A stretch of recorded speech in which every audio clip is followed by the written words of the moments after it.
Hey everybody, Tom Bialik with the Hobart Chamber of Commerce. Welcome back to another edition of Influencers in Action. We're pleased to be joined today by Bob Franko, Chief Executive Officer of VNA of Northwest Indiana. Bob, thanks so much for joining. Yeah, well, thanks, Tom. It's great to be here. Yep. Bob, in a nutshell, tell us a little bit about VNA. Sure. So the VNA is, we're with the VNA of Northwest Indiana. We're actually celebrating our 51st year this year. We're calling it our 50-ish anniversary because last year we didn't really have much of a chance to celebrate given the pandemic. So we're calling it our 50-ish anniversary this year and planning all kinds of fun stuff.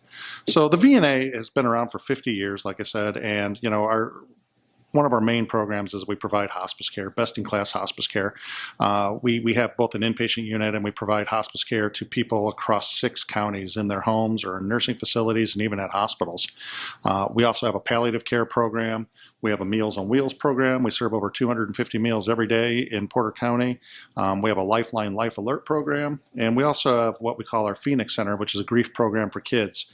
So all told, every day, we're serving over 600 people.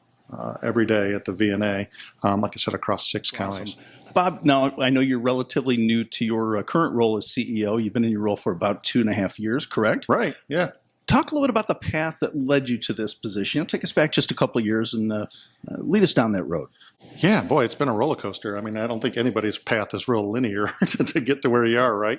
So you pick up lots of experiences and do different things in your life. I would have never thought 10 years ago, 5 years ago, that I'd be running a hospice. I didn't know a lot about hospice even when I took the job 2.5 years ago, other than having my own experience with hospice with my dad, Bill Franko, back in 2003.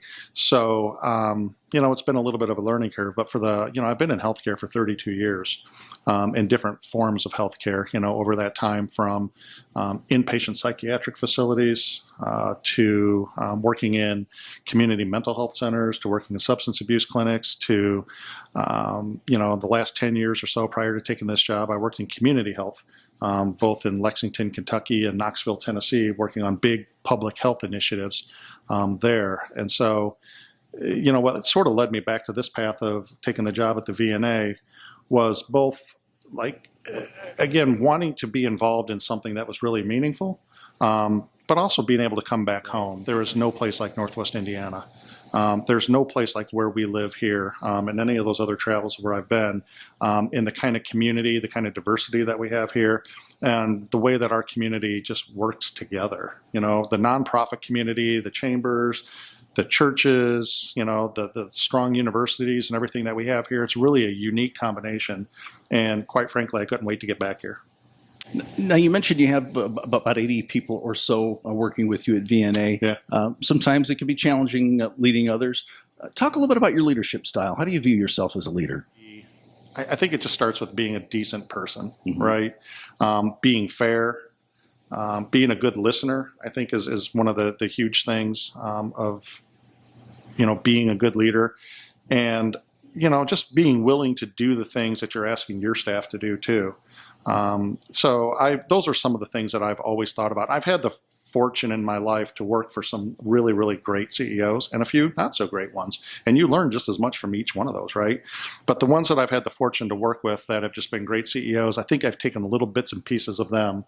And, I've tried to build this mosaic of leadership from, the good things that I learned from some of those people. And I still stay in touch with all of them. That's what's crazy. And I think that's what's helped me too, is that I still stay in touch with all of them. One of the very first CEOs, that was most meaningful to me, his name was Lee Grogg, that was in charge of Porter Stark Services over in Valpo. One thing, Lee was really big on humility.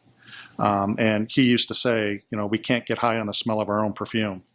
And man, that just resonated with me the first time that I heard that about, being humble, and especially in the nonprofit and healthcare work that we do, to understand that it's a privilege to do what we do. We get invited into people's lives, at sometimes in the most horrible times of their lives. And so we have to enter that with a sense of humility and a sense of privilege of, wow, they really trust us to do what we do. And so, I always just try to impart that too, and in our values at the VNA, humility is is right up there at the top. How do you want to be remembered? What do you want your legacy to be? When I think about that question, I grew up camping. Like I said, I'm from Hobart. My was born and raised here, but we were campers. My parents, we spent a lot of time out at the Dune State Park, camping out there. And I always remember there was a sign, as you came into the campground that talked about picking up your litter and, leaving. I can't remember what the exact saying was about leave no footprints, take only pictures, that sort of thing. And it was all about leaving your space better than how you found it. Right. That's how I would like my legacy to be with healthcare and the organizations that I've touched, is that hopefully they're better organizations for me having been there. And I guess that will be for other people to decide. Bob, if someone wants to talk with you more, how do they get a hold of you? There's a couple of different ways that you can reach us at the VNA, and you can reach me personally there. So you can go to, do we still say www all the time? I think you can leave off the www. All right. Yeah. So we'll just say VNANWI.org. So that's VNANWI.org. You can reach us there, or you can call 219-462-5195 and reach us there. And I'm available at any times if anybody has any kind of questions or anything about all the programs we offer. He's Bob Franko. Like For it or not, better or for worse. You are the Chief Executive Officer of VNA of Northwest India. Bob, thank you so much for joining us today. It's been a pleasure. Thank you, Tom. I appreciate it. Once again, I'm Tom Bialik with the Hobart Chamber of Commerce. We'll see you next time for another installment of Influencers in Action. Take care.